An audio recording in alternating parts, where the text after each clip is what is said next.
Welcome to The Self-Made Theory. If you're listening for the first time, this is a podcast about business and innovating, overcoming and prospering. I'm your host, Ben Campbell, and today our guest is Phil, who runs a great business here in Adelaide. If you're in business or thinking about going into business, you have to listen to this episode. There's something in here for everyone.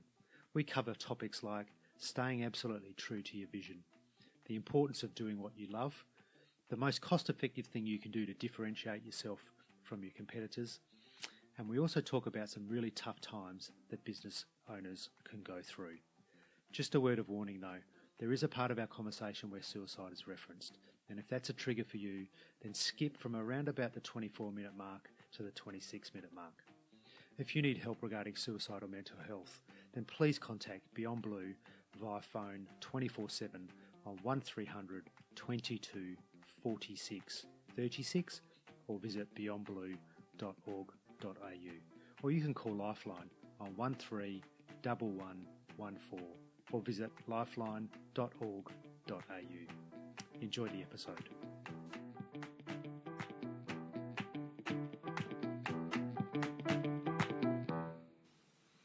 Hello Phil.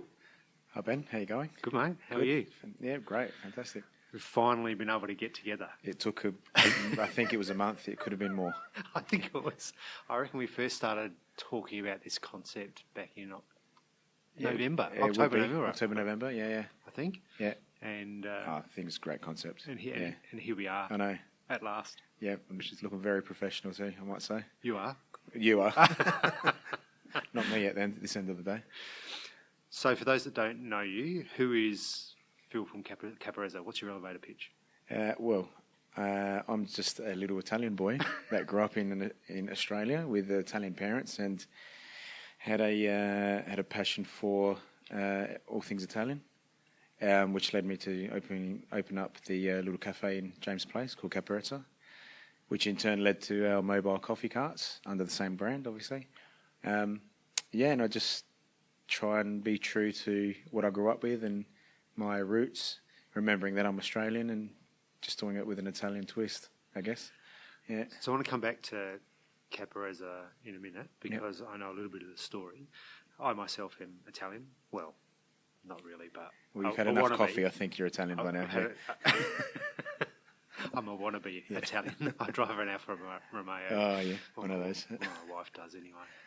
So I want to come back to that story. But this isn't your first rodeo, is it? You've been business owner before? Yeah. Actually, out of school, I actually was a mechanic by trade. Yep. I always had an interest in cars, but I got probably led to the trade itself because I saw a job for a mechanic working on Ferraris and Maseratis, and that Italian element sort of hooked me. Always been a big fan of Ferraris, still am. Yep. Although they're not as robust as I thought they were. And don't even get me started on Alphas. Sorry. Might have to edit that out, but anyway. No, that's right. But that the Italian style and the way they build things, and they tend to, I don't know, it's almost like they build a soul into their products. It sounds odd, Germans build great cars, but they haven't got that emotion that goes with it. So, which is a really hard. It's almost impossible. I think it's almost impossible to describe to somebody who hasn't had the experience what that actually means. And I'm saying my last car before this one was a German car. It was a lovely car. It was fantastic. But look, I worked on Ferraris, Alphas, everything Italian, and I loved the feeling that you got when you drove them. But I actually own a BMW now because it works, and I know that I will have no issues. Where, Italian products are like Italians are temperamental, but they'll give you so much joy, and I think that's what I got from being a child in an Italian family. Our household was always very temperamental, fighting and loud voices and noises, but the amount of fun I had growing up in that household, and surrounded by cousins dropping in. There was never an announcement. To this day, I'm sure everybody had a key to a house. But I think you have to grow up. You have to grow up in that environment to understand what it means. And look, I think maybe a bit of a, I don't know, you probably almost say it's in your DNA because, culture is built up over thousands of years. It's not it doesn't happen overnight. So I guess being a mechanic on those cars, I loved it and all, but I knew that was, I needed a bit more than that. I wanted to play soccer in Italy. Okay. I was quite good in Australia, and I thought I'd have a crack overseas. But I got injured before I went, so that quickly went by the wayside. But what I did do, I still went to Italy and experienced their culture, but not just in the big cities. I stayed with family in the little cities, and that's where you can really feel what it meant to have that connection with a product, with an image. That sounds a little bit shallow, but it's hard to explain exactly what you feel, when you're standing at a bar in Italy and having a coffee and you're rubbing shoulders with every single person that comes in. There's no personal space is not a thing over there. Australia, we've got personal space here. Over there, you do touch each other, you rub up against each other. It feels like, I don't know, you feel happy. It makes you feel good, and I guess that's what I brought back with me. And when I got back, I realised mechanics wasn't for me anymore. So I quit, and I actually drove trucks for 3 years after that. That was more just I think I needed 3 years to mature and build my ideas in my head of, how I wanted to present my idea. I knew coffee was my thing. As soon as I left Italy, I knew that was what I wanted to do here. I wanted to replicate that experience in Australia. And I assume you didn't see that experience in other cafes and coffee shops. In Adelaide, no. Not before I went away. When I came back, I did see it at one of the little coffee bars in town, and that was actually on one of my truck runs. Okay. And I met an older gentleman in one of the businesses that is in town. He's actually, I think he's since passed away, but the way he interacted with his customers, it set the atmosphere for what you were going to receive next. The coffee could have been good or bad, and that bar wasn't the best, and my coffees weren't always spot on, but I just loved going there. I loved the banter. I loved what he made you connect. He made you connect with him straight away, and I thought, that's I'm going to keep that in my head. I'm going to remember that. So when I did first start, we bought a business. After that, I bought a business in Marion Shopping Centre. Big learning curve, massive. So this was your first gig in your... Well, the truck was my own business, okay. But in the actual industry, yeah. Yep. I had been doing coffee at home, studying coffee and what it's all about. And I soon realised when I was researching coffee, it wasn't so much the product that I was interested in. Like, it's important, but it was more the culture that went behind it with the Italian scene.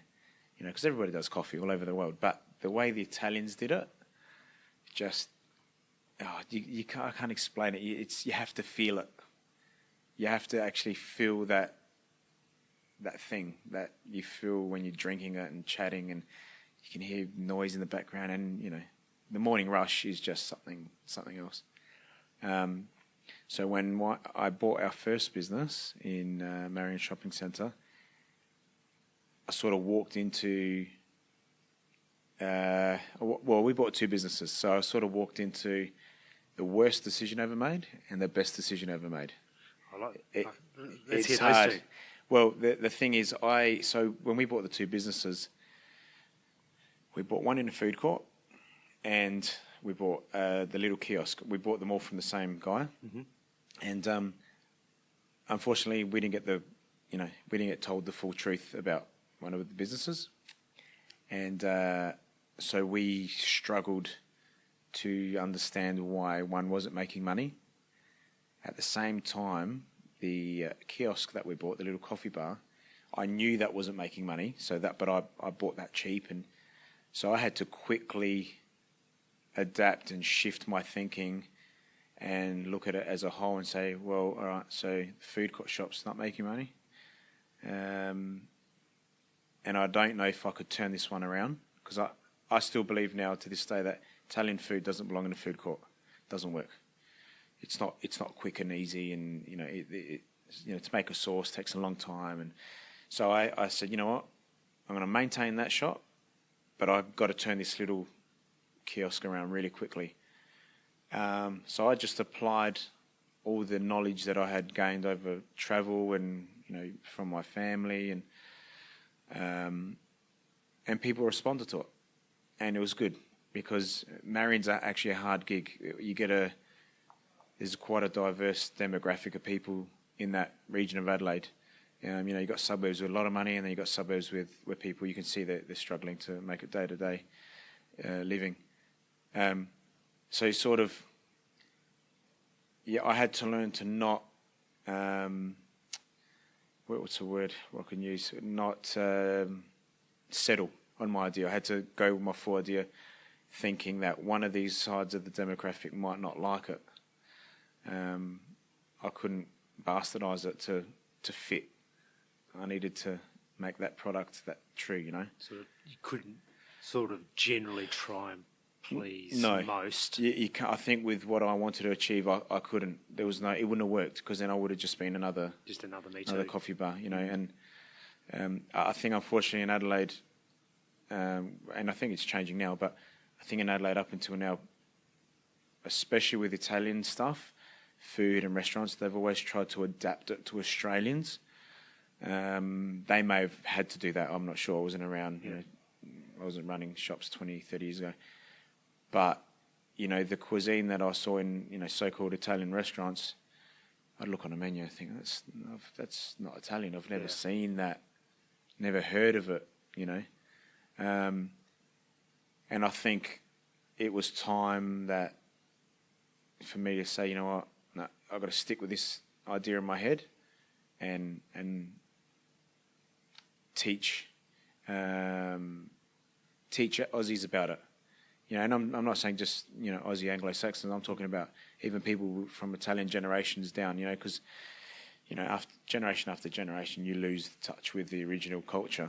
Well, unless you've actually been there, unless you've got that experience at home, or unless you've actually been to Italy and experienced it, it's impossible. Your version of what Italy is and its cuisine and its culture is what we see and experience here locally. Oh, definitely. It's always going to become distorted with every generation.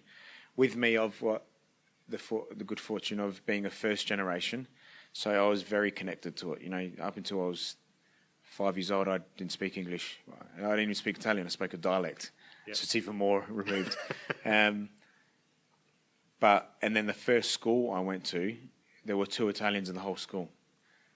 And that was sort of my first introduction to, Australia. Yep.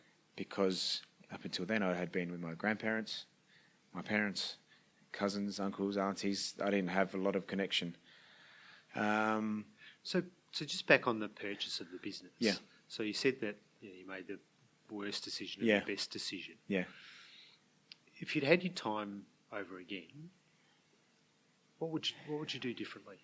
Because you said that you'd bought a business that wasn't performing in reality compared to perhaps what you might have seen in in the financials reports, etc., that you might have had when you purchased the business. So I think what I learnt in that sort of moment of purchasing that business is that your gut feeling is so important. So my first instinct, when I first saw the business for sale, was to buy just the kiosk. I just wanted that because I knew what I could do with it. The guy already had an offer on it, and instead of me sort of upping the offer, Mum and Dad wanted to get out of what they were doing at the time as well. So we made a choice to purchase both businesses. I'd run one, they'd run the other. But in my gut, the whole time I was thinking that, the whole time I was going through the process, I knew something wasn't right. I knew that the food court was going to be no good for me, and I disregarded it. And up until then, I had never really had to make a big decision like that. So you disregarded it because you were so focused on the other part? Or was it? I think maybe a bit naive in business. Every other decision I had made up until then had been the right decision with business, like buying trucks and the right career choice. So until you make a really bad one, or even a small mistake that costs you a bit of money or time or whatever, you don't know, But so did you consult anybody prior to the purchase? Did you get business advisors, accountants? Of course, definitely. We got all their Form 2s and all your financials and all that. That's probably another thing I learned when purchasing a business. Form 2s are very definitely a guide only. They can be manipulated. They can be chopped and changed, and things can be left out. Did you have anybody actually do a proper audit? Yeah, so I had my accountant. Yeah. But the thing is, accountants, they know their industry. Yeah. They don't necessarily know about hospitality. Or they're basically black and white numbers. They look at it and go, yep, all right, that's his expenses. That's what he's bringing in. That's fine. Unfortunately, when I looked at them, you trust the accountant, you trust the advisors, and you trust your own schooling, because you look at it and think, I think I'm smart enough to work this out. And really, by rights, the Form 2 was a good depiction, and the business was profitable. Unfortunately, what we quickly found out, after 2 months of trade, was that although the money coming in was right, the money going out wasn't. A little time after that, probably another 3 or 4 months, we started getting calls from debt collectors and stuff like that. So all the declaration of all the expenses wasn't accurate. So basically, he had companies chasing him. I'm not sure if you can use this or not, but so we, on many occasions, I had to go back to my conveyancer that assisted us through the purchase of the business, and we had to prove the date that we purchased the business to companies over and over again. That must have been you're now 2 or 3 months into owning a business. You're probably still under the pump in terms of learning everything, and then you get hit with that. Yeah, that's the thing. That must have been hard. And it actually stunts your growth a little bit, because it scares you to make other decisions, because all of a sudden you realise, well, hang on, I don't have as much money as I thought to develop and market and put in new products and product test. So all of a sudden you sort of clench up and stop spending, stop doing this, stop doing that. And then with hospitality, it's, you're visual. People can see you, and all of a sudden your demeanour changes with clients as well. So you got to learn very quickly how to hide that.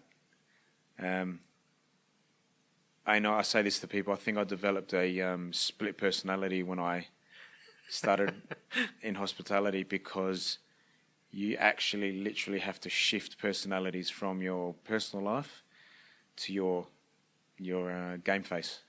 Because it doesn't matter what happened at home or financially. People do not want to come in and see you miserable. They're already miserable. That's why they come to get a coffee, So they want to feel better about themselves. So, and I quickly connected that with making money, because, if you go into a bar every day and the guy's just miserable, you're not going to go there. Eventually you're going to go, I can't just, I don't want to tolerate that guy's demeanour today. So, so that was the biggest problem there with that business. I'm lucky that we were able to turn the other one around, and but we were there 5 years, and I literally made no money. We were living off savings and all that, because all the money. So the little kiosk was booming, it was taking off, but it was carrying the other one. Yeah. And we dropped a lot of money on the sale when we sold that food court. We actually at one stage thought we weren't going to be able to sell it, and so we were ready to write it off, and it actually would have cost us whatever amount, 30 grand, to actually defit the shop as well, because you got to return on top of the loss. So. And that loss would have been over 200 grand, and for how old was I then? I was about 29. For a 29-year-old that had, we weren't I grew up in a house where we always ate. You didn't get a lot, but we didn't have a lot of money. But I was always comfortable. So to lose that amount of money, and in fact, actually, that's probably why it hurt more, because I knew through our life we always had to watch what we were spending, and we didn't buy a lot of stuff. So to lose that amount of money in one sort of swoop, that really hurt. How did that not scare you into doing nothing? Yeah, no future business. Why did you not just at that point go, you know what, I'm just going to go and get a safe, stable job with somebody, pay my debt off, and sail into the sunset that way? I think my upbringing, I'm going to say, because like going bankrupt, that was not an option for me, because it's not like we bought those businesses with cash. We needed to get a loan. Yep. And then me and my wife and I owned a house, and my mum owned a house. So we had those businesses tied up in, the equity was tied up in the businesses. So if they failed, that meant we would lose something. We'd lose our home, or we'd have to sell, or and by that stage I had already realised I was going to lose enough as it was, and so you just head down, bum up, keep pushing, refocus your drive, and sort of like, not that I was an angry young man, but I had a lot of what would you call it, testosterone running through my veins, being, sporting and all that. So for me, losing, I hated it. Like, I don't usually use that word, but I absolutely hate losing.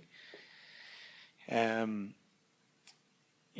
so for me, I wasn't going to let that bury me in a hole, because I knew that along with financial difficulties, you lose a home, you have to explain that to your wife. You've just married, that can break up a marriage. It can, and then that's got all sorts of ramifications. It can change your relationship with your business partners, which were my parents at the time. And I refused. I said, no, it's not an option. So I ended up working insane hours. Like, I'm talking insane. I would get 3 hours a night sleep with a newborn as well. Most people with a newborn only get that anyway. Yeah, so. I know. So that's no big deal. But it's just, when you can go to bed, even if it's only for 3 hours with a clear head, it's different going to sleep with 1,000 things running through your mind. And the only reason you'd fall asleep is because your brain would just stop. Yeah.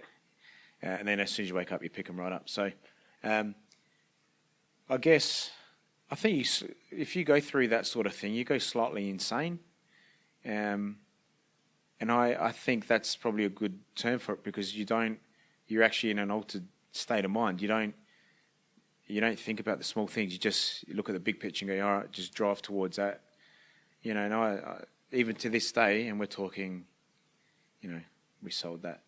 We got rid of that situation probably 6 years ago. To this day, I still can't remember time frames. I can't remember months of my life being there. It was honestly, it was the worst period of my life. I've always been a loyal family boy, and I've never done anything. I've never cheated anyone or anything. But when you're desperate, you start thinking about stuff like, I remember one day it was raining heavily, and Marion was like a sieve, that place, it would leak everywhere. And I remember looking at a puddle on the ground thinking, if I just slipped over here, I'd get a payout for that and I'd be all right. No, but, and I was serious, and it was a serious thought, it actually, and then obviously your upbringing kicks in and go, no, you can't do that. No, that's not right. But that sheer desperation. It is, it's desperate. Your mind's attuned to every possibility. I know there's levels of desperation where, in the world where people can't eat, and but when you're in that sort of mindset, you only think about your situation and how you're going to dig yourself out of it. And it got, if we're being honest, I got to a stage where I knew I had set up a life insurance policy years before, and it was quite substantial. And I knew that if I died, that money would pay out the businesses. It would get rid of all my debt, and it would look after my kids till they're 21. So, and I still struggle to say, but I contemplated suicide, and that's what business does. Wow. Honestly, not just once. I thought about it for a long time, about thinking, if I died, that money would save my family. You know what I mean? I felt like I had put them in that hole, because my mum and dad, they're not stupid, but they followed their son into business, thinking that he had done all the checks, and in reality, I had. But you blame yourself for that. Yeah. So, and I've actually only told a couple of people that. So, well, now it's on a podcast. So, just a couple of people, plus me, plus the thousands of listeners that we're going to have for this podcast. No, but honestly, if people are going to get into business, they need to know this stuff. I think it's really important. I didn't know this. You could feel like that. Yeah. I'd never felt like that in my life. I felt like I was going to live forever. And you're not the only one. Yeah, it was. Felt like that. But when you don't know that, no, of course, nobody tells you that. And I think that's probably why I started telling people that I thought it was relevant to. Other people that have come to me and said, I'm going to start a cafe or a business. And I'll tell them that story, not to scare them, just to sort of shock them a bit, to make sure they make the right decisions. And to provide some balance in the conversation. Oh, definitely. It's all wonderful. And make some money and be with customers and do a great job, and it's going to be fantastic. Yeah. But you have to balance that with some reality. And that's right, because I think in reality, the image of a cafe owner is really romantic and pretty, but the reality of it is, it's not like you take a lot of baggage with you every night, because you hear some great stories from people, but then you get people that come in and they're pretty down. And I didn't realise that if you're empathetic, you take that with you. And you find yourself thinking about what people told you at like 10:30 at night. Just out of the blue, you go, oh man, that guy was really struggling today. I hope he's all right tomorrow. A stranger, or not a stranger, but someone that you've known for a month, So that was another aspect of business, owning a business that was in, sort of in the public eye, that I didn't realise was going to happen either. Wow. Yeah. And sometimes you just come to work and you're actually really drained, and you think, well, I didn't really work hard yesterday. Then you realise you've been talking, you'd had some quite deep conversations with people. And it often happens on the slow days, because that's when you can talk to people longer, and that's when they sort of open up. And I think taking that home with a wife that didn't understand that, and I didn't expect her to, was hard, because especially in our situation, our children, our first child, for instance, wasn't a great sleeper. She didn't eat very well, and so my wife was struggling with that at home, as it was. Her mother had passed a couple of years before, so it was hard not to. You had to sort of bundle that up and keep it inside, not to, project that onto her, and then it's got to go somewhere. Sometimes it comes out in anger. Sometimes you actually can repress it, and it comes out like a month later. At some point in the future. And that's when some people take it out in physical exercise and other things. Were you playing soccer or anything like that? That's actually what I was just about to say. So when we first started our business, I stopped playing soccer, not realising that was my outlet. And, I used to play guitar and stuff, and I stopped all that because the hours I was working it wasn't doable. Once I sort of learnt the ropes and learnt how to manage my time and effort, I realised that I needed to play soccer again. And I actually don't think I said it in my head. I don't think I said I need to play soccer. I think I just felt it. So I started playing indoor soccer. And that first night I played indoor soccer, we lost. We got pumped that night. But I felt amazing after. I was so happy.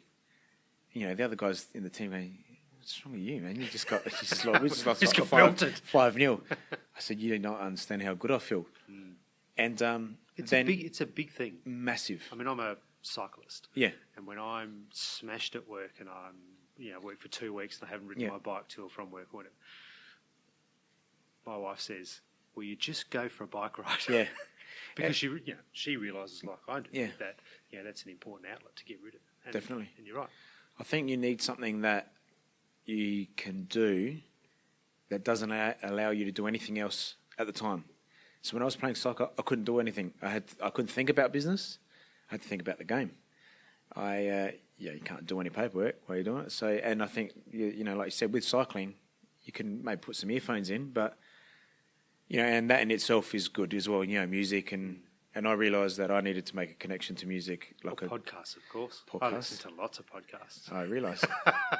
But it is a great physical exercise is a great outlet for to get rid of that stress. And I think it sort of struck home 2 months later or a month later. I can't recall exactly when, but I remember my wife just turned to me out of the blue. We were just sitting on the couch, and she said, "You are a lot less angry since you started playing soccer." Yeah, that's cool. And I felt lighter, and you get physically fitter as well, so you just feel better.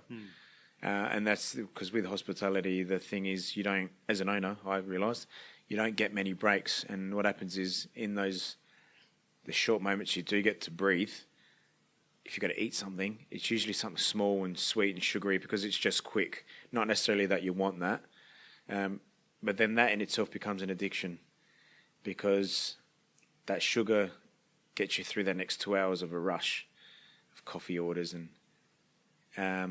you eat a biscuit and you can eat half of it, put it down and keep eating it later. Whereas a plate of pasta or a salad, you got to sit down and eat that. You do it properly, Yeah. So that Marion for me was the biggest learning curve I've ever been on in business. But I think the biggest part of it was my personal, my personality, I guess, my growth. Personal growth. Yeah, my drive. I knew that I had it, and I remember talking to my accountant, and we're talking about. I said, "Look, can we maybe bring in a partner or something," and he said, "Phil, because there's not many people that I've met that can grit their teeth and dig in their heels and dig themselves out of the hole that you dug yourself out of. There's a lot of people that just fold and go bankrupt and then move on. For me, that was an option." He said, your breed is very uncommon. So do you look back on that period now? Are you glad you went through it, or are you... No. I would change it in a second. Change it in a second. Because I think... Well, I change it in a second because the financial burden of losing that amount of money in my first business affected more than just me. It affected my mum and dad and my wife, and we could have paid our house off by now. And I'm not. And the thing is, it sounds funny because I'm not actually a money-driven person. It's more I need to enjoy what I'm doing. That's why I got out of mechanics. But when other people are relying on you, you'd change that heartache, and me and my wife fought so many times. There was many times that I thought we were going to separate because of it. I'm glad we didn't. But if I could reverse all those moments of anger and all that, I would. If I was single at the time... Different story? Yeah, if I was single and lived at home with my parents, I'd probably look at it differently. I'd probably say, that 200 grand that I'd lost was actually an investment in myself. And I've only started thinking that lately because I think I look at, I'm 38 this year and I'm thinking I'm close to 40. I think you just start thinking about things differently. What's important, and, in 60 years from now, I'm not going to think about that 200 grand anymore. But I will think about the grief that my wife went through, my parents went through. So you offloaded the business? Yeah. We were lucky. Our chef bought the food court for next to nothing, but she still saved us a lot. Yeah. But we were open with her. We said, this is... Because I could never do to somebody what was done to me. It's like the lowest. But the other business, that I built that from nothing to something. You know, when we took over, it was doing like 4 kilos of coffee a week. We turned it into 35. Wow. It was doing like $4,500 a week. By the time we left, we were doing 15,000 a week, and that's just coffee and cakes and sandwiches. So that wasn't like a restaurant. So what that taught me is that I had it in me to make something, to create something that people loved and that worked and that I could live off of, all whilst carrying the burden of the other business. And I didn't, you don't realise how strong you are until later and you look back on it. Yeah. So that sort of leads me on to my next venture. Current venture? Which, when I think back now, I think, what the hell were you thinking? It's an insane move to start a new business and invest, I think back then it cost between 100 and 150K to set up a business, bricks and mortar. I think you would have to be crazy to do that, knowing that you had just dumped 200,000 on a business and you were still running your other little kiosk. So I was still running that because I realised that I needed cash flow for the new business. But I think that was my way of continuing to dig out of the debt, because I knew I had this debt.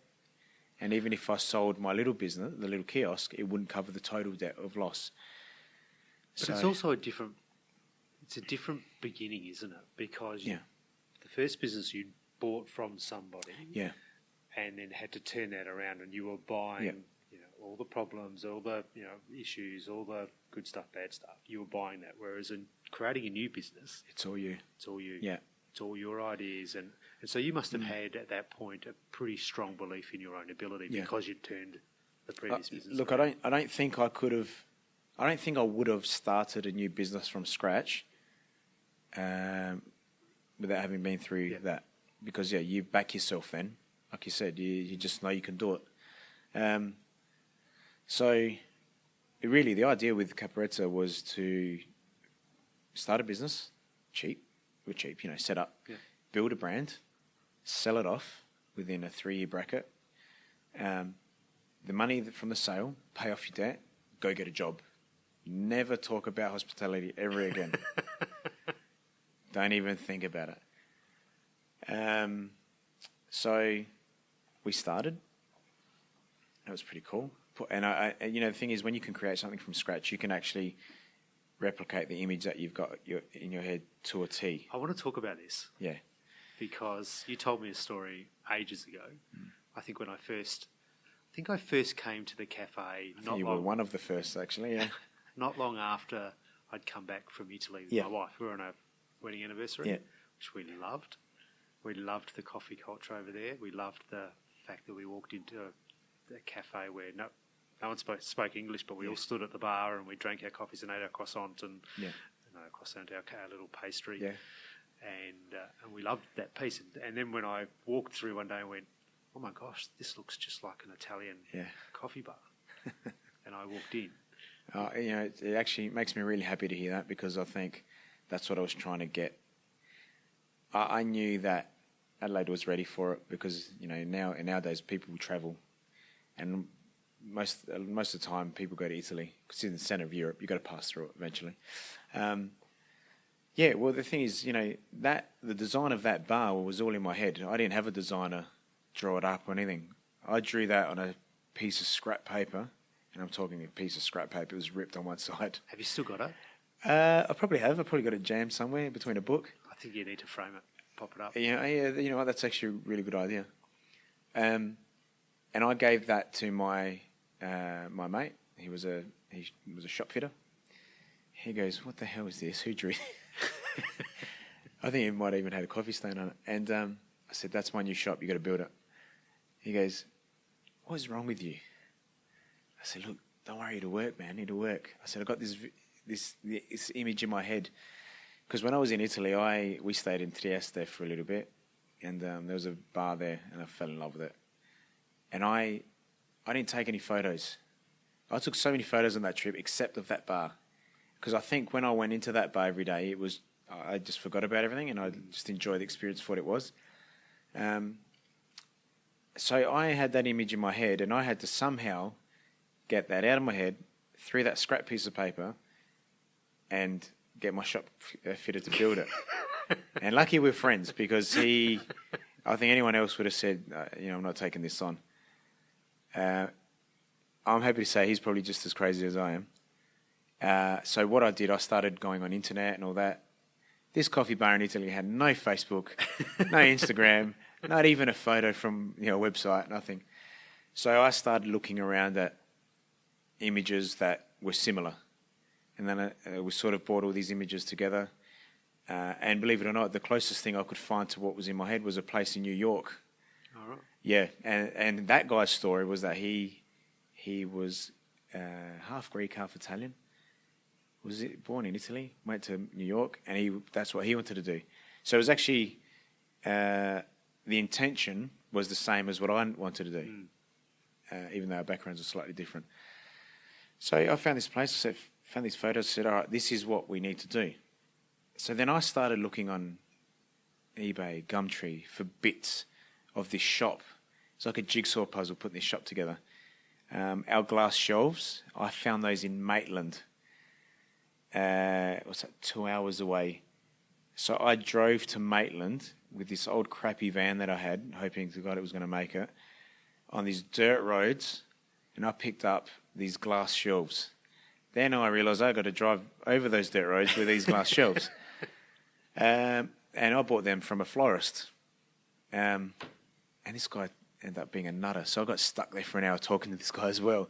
But that shop, that's what every part of that shop brings me memories. Like, I'm 2 hours out of Adelaide picking up glass shelves from this crazy guy telling me about this fuel system that he's created.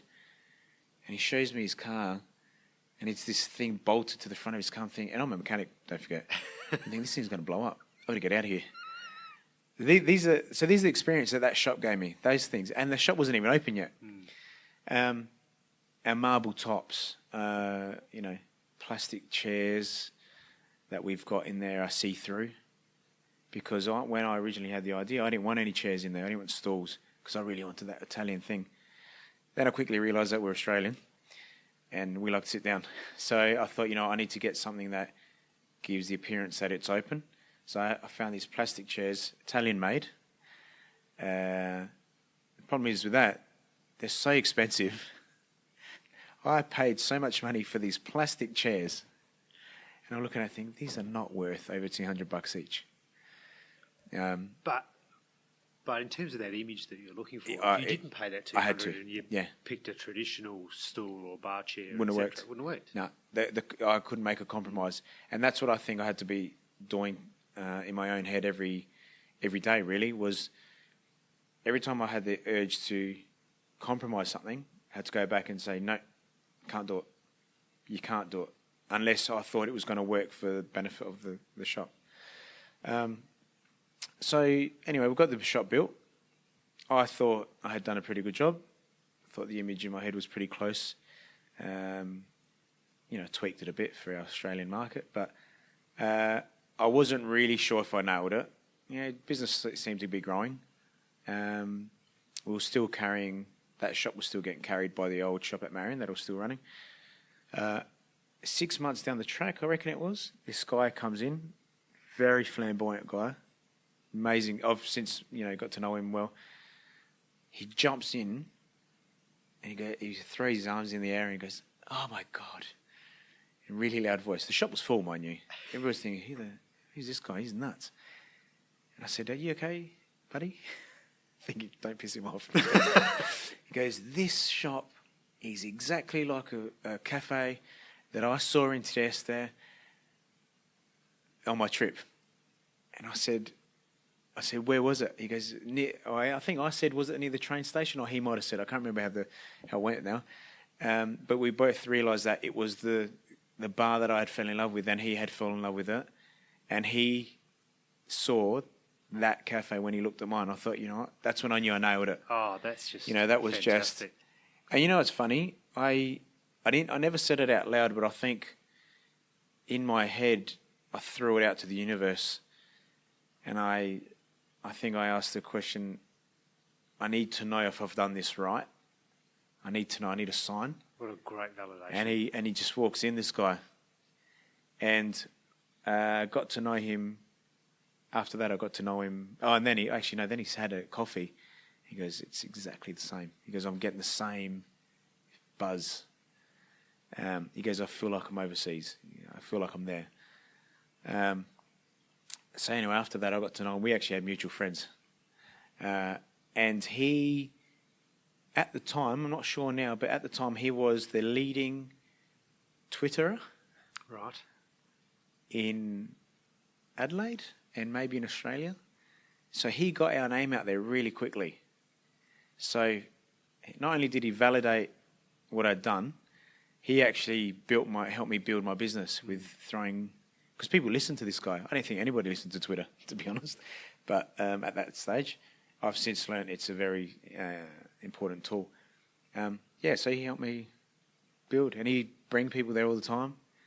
And I haven't seen him for about a year and a half now, and it actually saddens me because, I miss him. I miss that. Yeah. I miss what he brought to the place. Well, plus it must just be continual validation that you're on the right path and on the right Yeah. journey. Yeah. Oh, definitely. I think, now every time a new customer comes in that's been on a holiday, they come in and say, I feel like I'm in Europe. For me, that was my aim. I really wanted to, knowing that people travel, I really wanted people to come in and feel like they were away, because I think, this corporate world, we're in that corporate sector there. The corporate world is just so, I see people that are so strained and under stress. You see them walking on their phones, earphones in.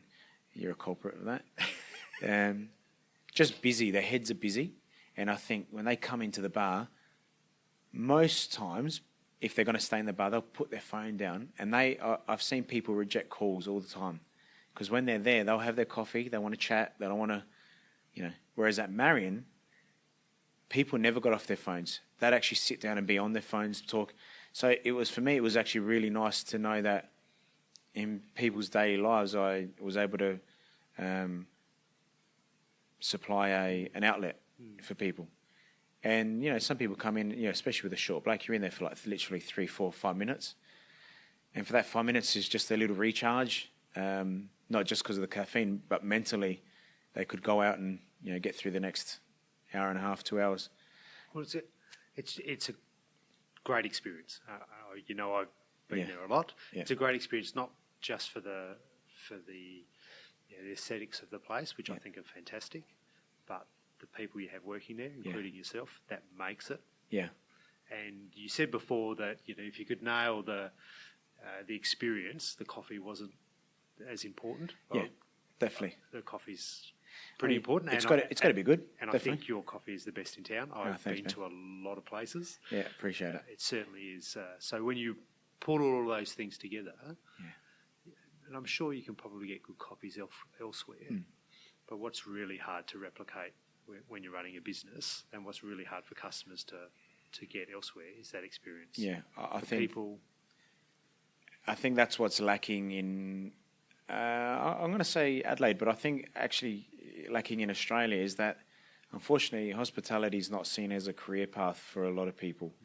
Whereas you go to Europe, and some people, if they're a barista, that's it. That's their career for the rest of their lives, and they love it. And because over there, just to have a job is a blessing. Whereas in Adelaide, in Australia, hospitality has always been seen as a stepping stone, unless you're the owner of the cafe, whereas obviously it's more important to you. But and that's why I guess when we first started, and it wasn't my intention to hire Italians. I put out an ad on Gumtree and see what people could get. And all the interviews I did, I think the first lot of interviews I did before we opened, it was like something like 30 people. And the only one that I connected with was this Spanish girl that came in, Angela, and we're still friends to this day. And she was just great. Her attitude towards the work, her personality, blah, blah, blah. And I said, you know what, I'm going to tell her right now. I said, I think I'm going to take you on. And then she burst my bubble and she said that I can't get paid on the books. And I said, Angela, I can't do that. I said, it needs to be all on paper. And you got to remember, don't judge her, because you got to remember in Spain and Italy, it's a whole other economy. And if without that, half of them wouldn't have jobs. And I was like, I'm so upset that you can't work. She goes, I said, how does it work? She goes, and this is sort of my first introduction to work visas. She said, look, Spain hasn't got an agreement with Australia, so we can't get a work visa at that time. I don't know about now. But my boyfriend, he's Italian and he can. I said, I've got to meet this guy. If you're like this and you're his partner, surely he's got to be, even if he's half as good as you. So I found myself at 11 o'clock at night down at the Pancake Kitchen, just off of Harley Street, on a Saturday night, mind you. So Harley Street, it's not the best of times. I met this guy, Lorenzo, and he had worked in London, so his English was great, and his work ethic seemed great, and his personality, I think I fell in love more with him than with her. So I took him on there and then. And you know what, I didn't realise, but we opened with him, and I was actually never meant to be in front of house. I was meant to be at the back. So I was at the back. He was on the till talking to customers. Customers loved him. I've got to say, especially the girls loved him. The older women, they loved Lorenzo from Milano, that had the accent. And he knew so much about poetry and art and nothing of what I knew. I didn't know anything about that. And Lawrence, my barista, he wasn't very talkative, so he just sat in the machine and did his job, and he was great. And then I think I realised whilst watching him from the back that I thought, I think I've just added another element here without realising it. Yeah. Then 2.5 months in, unfortunately, Angela got quite sick and she had to go back to Europe, and Lorenzo had to go as well. And I was devastated. I had really, really connected with this couple. They were just two of the best people I've ever met. And what happened was I was in a mad rush to get somebody, and so I got forced to go on the till. I had to be front of house, which I didn't want to be, because I didn't want it to be the case where if I wasn't there, people wouldn't come in. So I got pushed to the till, the front bar, and I realised I loved talking. I love talking to my new clientele. And you're good at it. Yeah, well, I think too good sometimes. I don't shut up, but I think I connected with people, the corporate demographic here in town, more than I did at Marion. Marion, it sort of felt like a bit of a grind sometimes because I didn't have a connection. I had nothing to talk to them about. Whereas with the corporates, corporate's the wrong word. I don't like using that word. I think people that worked in the city, I think just because you're in the city, you get exposed to so many different businesses and products and stuff.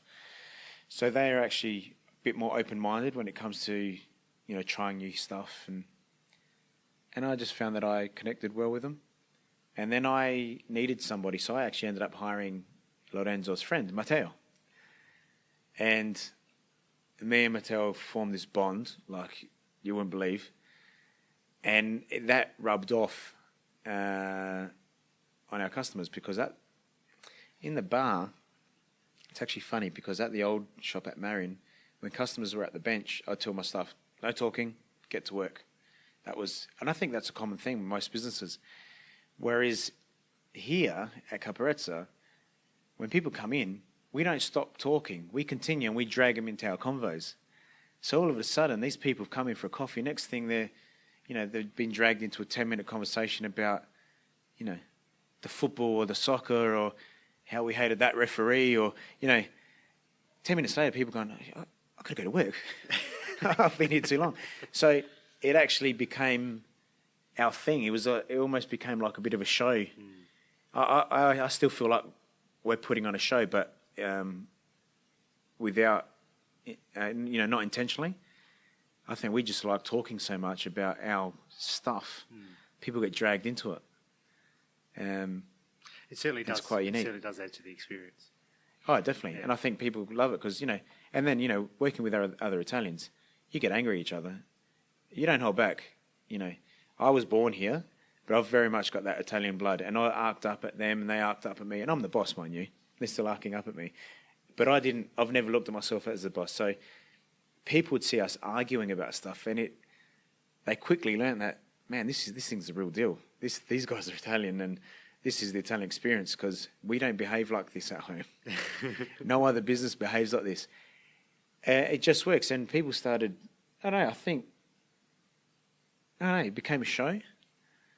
But it was just comfortable. But now it's just become the culture of that place. So every employee that I've had since, I don't think I've ever advertised again. It's always been through the person that's working there. So I've had, time after time, people coming in, Italian background, Australian background, whatever. But it's always worked because I think, well, actually, most of the people that end up working there have been customers for a while. So I think they get the culture. At the moment, I've got Jason working with me, and we've been friends for 5 years. He was a driver for Cooper's. He came in that often that now he works with us. But I'm really enjoying my time with him working there now because I think what I didn't realise with the Italians and the people from overseas is that over there, if you've got one job, you do that job. If you're a barista, you're a barista. That's it. You don't clean. You clean, but you don't go serve tables. And whereas with Jason, he's got more mentality that in Australia, we work in the way that if something's got to be done, you just do it. Get on with it. I didn't realise how much of the work I was doing myself with the other guys. And I was quite happy too, but, 6 years in, it's nice to have a bit of a break. So, yeah, that's where I'm now. Yeah. What a great story. Yeah, and that's not even touching on the coffee carts. That's a whole other thing. But, building that brand, if Marion didn't happen, Caparezza wouldn't happen. And I feel so connected to it. I know you look back and say, if you had your time over again, you wouldn't go through it. Yeah. There's plenty of people are glad that you did go through it because Caparezza is a fantastic business that brings a lot of joy to people's daily lives. So I love hearing that. That's good. Mate, thanks for sharing your story. My pleasure. Appreciate it. So how do our listeners find you? Location-wise, we are at 36 James Place, just off Grenfell Street. In the city. And we've websites, Facebook, Instagram. Just type in Caparezza Espresso Bar and it'll come up. Or look for us at an event or wedding, wherever you see a 3-wheeler bike with a coffee machine strapped onto it. And so people can book you in to do their wedding venue, corporate event. Definitely. And they can find the details for that on your website too? It's all on the website. Our packages are all on there. They can email us directly if they need to know any sort of questions. I'm not the quickest at getting back to people on email. I really suck at it. Actually, saying that, I might remember I haven't replied to one from 2 days ago. So, but yeah, email's the best. That's how I keep track of things. Because phone calls, they don't exist for me. I don't even answer. So, yeah, thanks. All right, mate. Thanks very much. Thanks, Ben. Appreciate it. Cheers, mate. Well, what a cracker interview that was. Business sure can get pretty tough sometimes. And I really do thank Phil for sharing his experiences with you.